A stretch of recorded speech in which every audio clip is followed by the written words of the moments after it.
entertainment, radio, and TV host.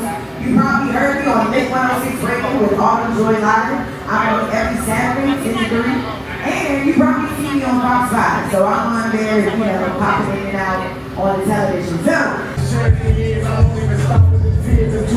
hey, niggas, that's just how you make it, man. And I stand on it. Leaving this real miracle. I am. I'm telling my old name. He said a certain part.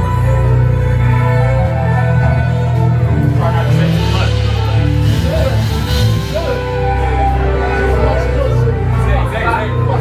You got it? Okay. I'm gonna be standing in the front, bro. Hey, Joe, say recording, bro. They say record. It look I see a red light, a red dot blinking. Mel, I need nobody to come in this room. I'm about to do a video. Come get it. There you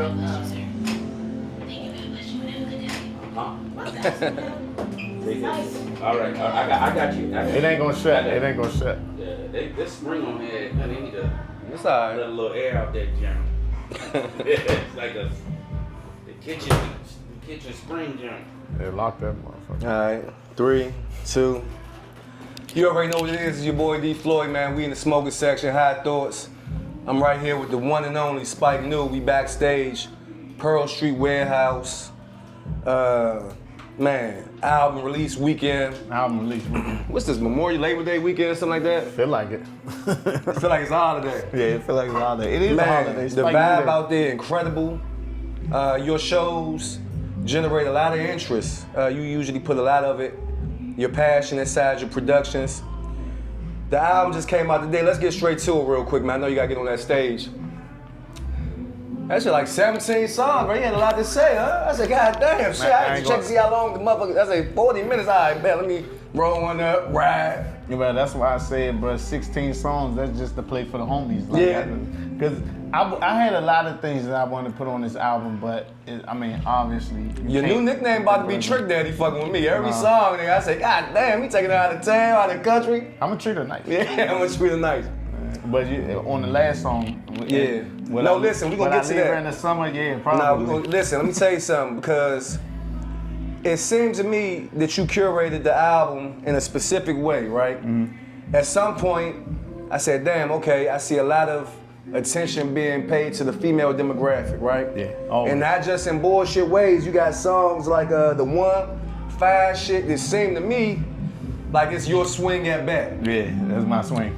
But in 2026, sometimes I wonder, right, does a great record even matter? Because you can have a great record. Look at Rick Ross, he got a great album, but all niggas talking about is the album sales. Yeah. So everybody, especially in our demographic, they try to hurry up and make a TikTok song real quick out of nowhere. Nigga 45 years old doing a little dance. Yeah, it's great. Do your little dance. That's not what you did with that. With them songs like The One and stuff like that. Tell me a little bit about your decision and the way you curated the album. I just wanted it to feel like the music that I grew up on. Yeah. You know what I'm saying? Yeah. So I wanted it to feel like something. So my records, they all come from somewhere, you know what I'm saying? So I worked on this album feverishly for like 2 years. Yeah. The longest I ever worked on an album before. Yeah. And I just wanted everything to feel right. Like I thought I was done with the album back in February. And I wanted to drop it for Valentine's Day, and then I probably just made a whole nother album. Yeah. I just wanted to really go to a different level in regards to production, you know what I'm saying? I wanted to bring some live instrumentation. There's still some things that I wanted to do that I wasn't able to do, but I feel like it's refreshing. Nah, but you could feel it. So, like, listen. Tell me, how do you, in your opinion, how would you describe your sound? Like you said, it's a specific aesthetic, it's a specific vibe that you getting and that you going for when you creating the album. Tell me a little bit how you curated your sound, how you came up with the direction you wanted to go with this album. I feel like I'm on some Boosie Collins type shit. Okay. Because I just be talking about my little life, man. You know what I'm saying? My life cool. So this is your life? This is my life. Okay. I take care of my kids. No Trick Daddy dollars, I get it. Look, I'm dating, man. I'm trying to find the one, but in the midst of that, you go through some ones, man. Do you find it difficult to find the one while you also still searching or trying to get to your dreams and get that done? Nah, because I think Is that, it a conflict of interest? Sometimes they need time and we don't have time. Nah, I think that the right woman always going to amplify whatever you got going on. So whoever she is, and when she come along, she just gonna make everything that I'm doing better. How long you been fucking with the music? My bad, I didn't mean to cut you off. Go Nah, ahead. you good. I started rapping in 2022. Okay. But yeah, I've been doing music 2022. for a long time. Yeah, I've been playing the keyboard and doing music my whole life. It's just that I was doing like producing and trying to be a video guy, but the people that I was trying to shoot the videos for weren't listening. So I was like, look, this is how you do it. And then, you know, so here we are. See, now you just touched on something that I really gotta get to. Where do this chip on your shoulder come from? You got issues, listen. Fuck doing a song with y'all niggas, I don't want to. Fuck DMV Hoods and News. Fuck the DMV Daily. Fuck all y'all niggas charging $60 for a post. I said, God damn, where the fuck this come from? Cause it ain't fuck DMV Hoods and News. Okay. It's fuck charging to report what's really hot. Why? Because, bro, what I'm doing, this is real traction. Why That's true. You supposed to be reporting what's really going on. It's not true. That's how I feel. Okay, no, I get your point. Can I count that? Yeah, you can. You ever seen the Broadway play Cats, right? Yeah. Phantom of the Opera, right? Uh-huh. Been in New York on Broadway for 40 years. Mm-hmm. They still spent $1 million plus to have they Times Square marquee lit up every night. Now, let me it's say- called marketing. Okay, McDonald's I agree. done served 1 billion burgers, nigga. They still gotta pay electric for that bright ass M No, listen, down the street. listen, let me You say- gotta pay advertising, let me nigga. There's say no this. way around it. Let me say- They're not your homeboys, even if they was. It's the business. All right, but listen, let me Talk say to this. me, talk to me. Let me clean it up. Talk to me. It's not that I don't believe in paying for money because I will pay for marketing, but I'm gonna patronize real marketing. That's true, okay. I'm not gonna give my money to a nigga. So it should be give and take. You see what I'm doing. I want to support the people who really cover what's really going on. If you really about journalism and you really covering the city and the real temperature of the city, then you know what's going on at these shows. And if you don't, I don't like that. I don't keep it. I'm giving you the devil's advocate shit, but I'm gonna keep it. I don't like that all the time either. You will post a nigga who is trash McGass, nigga. Shit. Trash, talking about. But you would tell me, Floyd, these my race. Bruh. Damn, I know your race, bro. Okay, cool. I don't mind fucking with you when I fuck with you. But it's like when I went to Miami and I'm buying weed from these niggas every day, the Haitians. And then I say, damn, nigga, I don't get no discount, no holiday special. I'm coming every day. That nigga said, hell no, nigga, it's $20 every time you come. And see, that's the reason why. That's the reason why I like your platform. Okay. Because I disagree with some shit that you say. Yeah. But you reporting real news.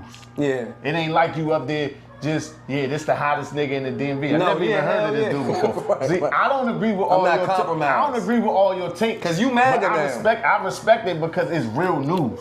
You MAGA now, nigga. Yeah. I heard you say a couple things about you said something about the mothers on welfare. I was like, God damn.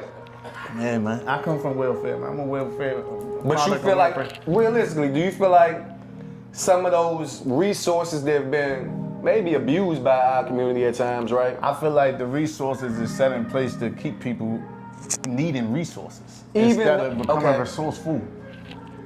Break that down, because if you look at the facts and statistics, shit, the white people want the resources more than we are.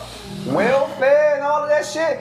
But look, the news will make you feel like it's a bunch of black crackhead mothers on welfare, but the statistics tell you just by proximity what's going on. They getting the same shit. You think it's more white people on Yes. welfare than blacks? It's only 12% of us in the country, my nigga.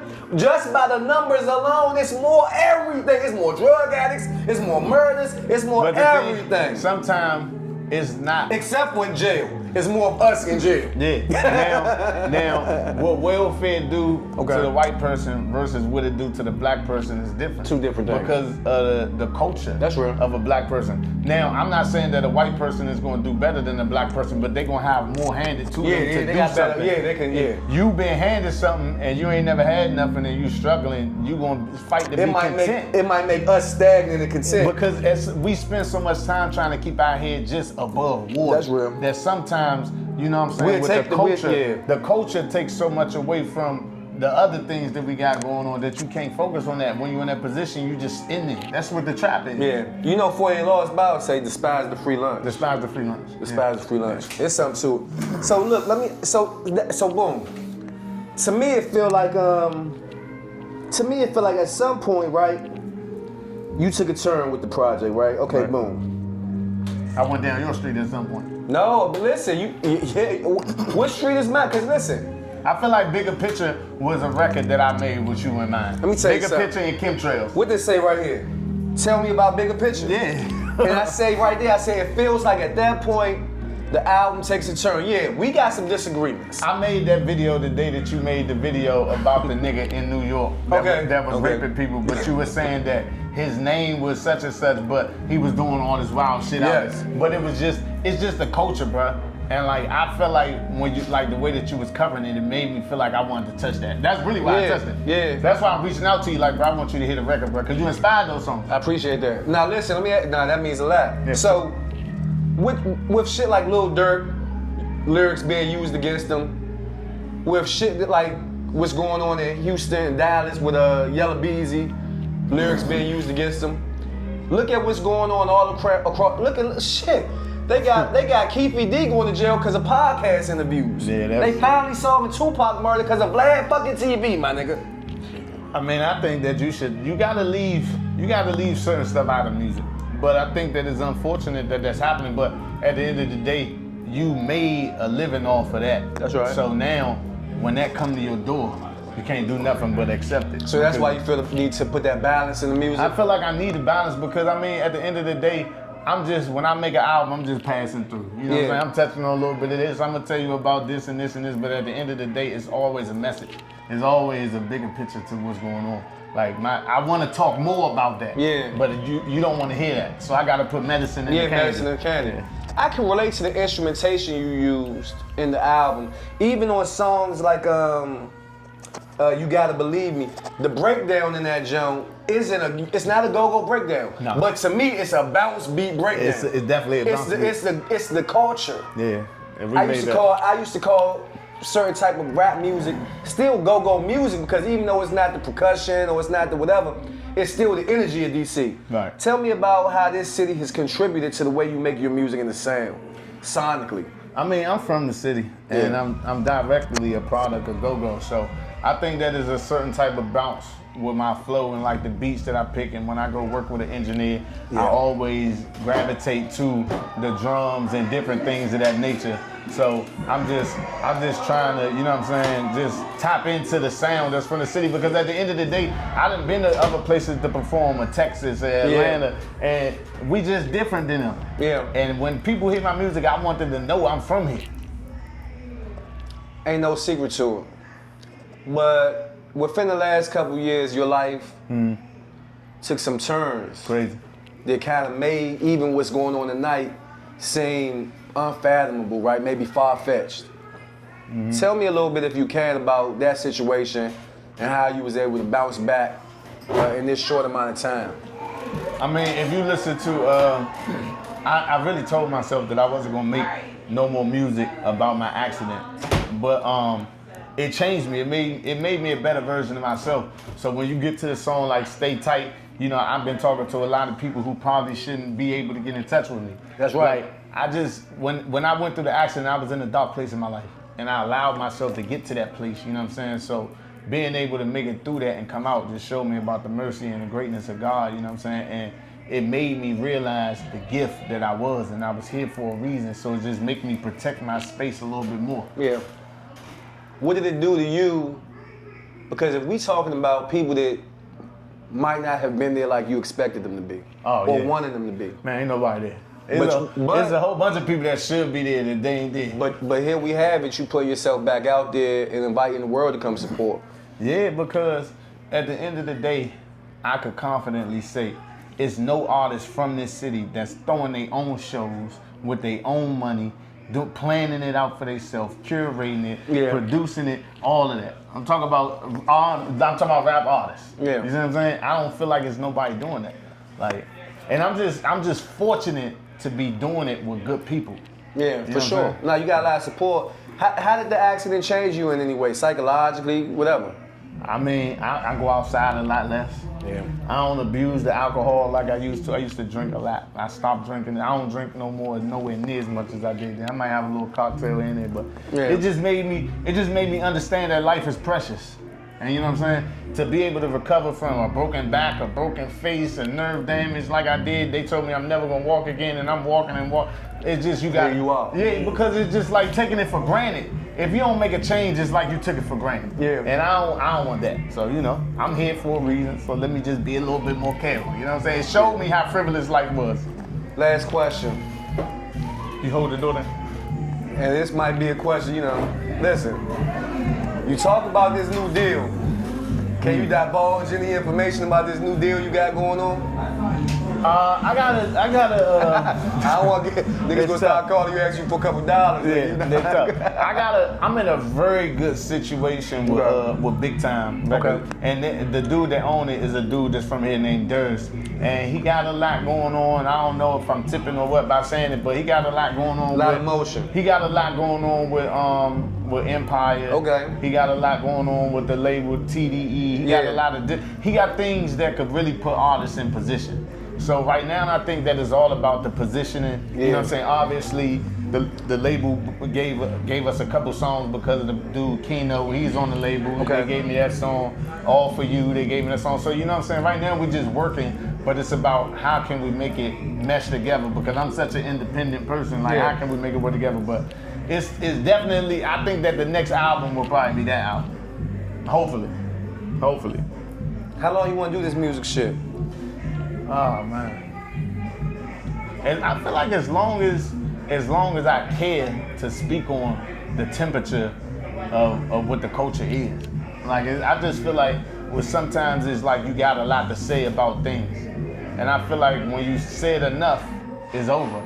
Yeah. So I mean, shit. Once you start having shit to It's say, always something, man. It's always something. I definitely can't stop before we do a show together. Hell yeah. I can't stop before we do a show together, man. Hell yeah. And I'm so glad that you finally came to one, brother. Hell yeah. It's like, Nah, I gave you my word. Yeah, even us doing this, I said I felt like it had to happen. Yeah, and my thing is, I was telling my team, I was like, bro, I need this because I know it's gonna be a real interview. I get so many bullshit interviews where it's like no substance to it. So I was like, nah, let my man come through. It's gonna be right.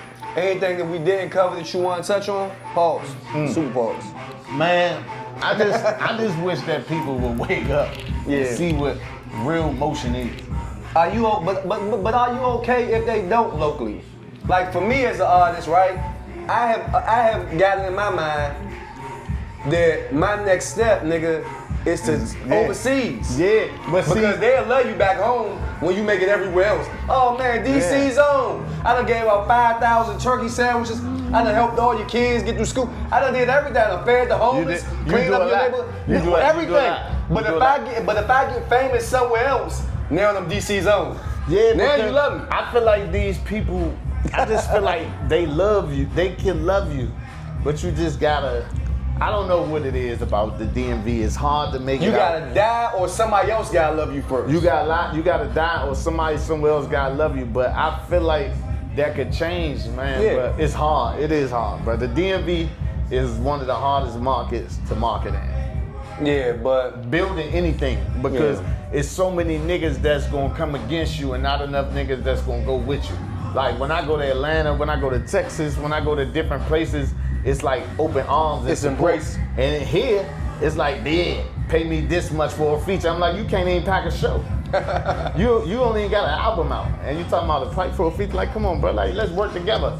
That's like my shows is doing good. You can't even throw a show. Why I'm paying you? And that's kind of where the conversation stopped. But I feel like I said this before, and it's like I ain't focused on the people who not supporting. I'm focusing on the ones who are, and when the ones who not get here, then we can talk. That's right. Yeah. They'll catch up later. Yeah, it's hopefully. All right, my nigga. Well, salute. Hell of a show, my nigga. Man, thank you, man. And I'm out of this motherfucker. You already know what it is, man. We in the smoking section. Hot Thoughts, D. Floyd, Spike New. Salute. That shit was good.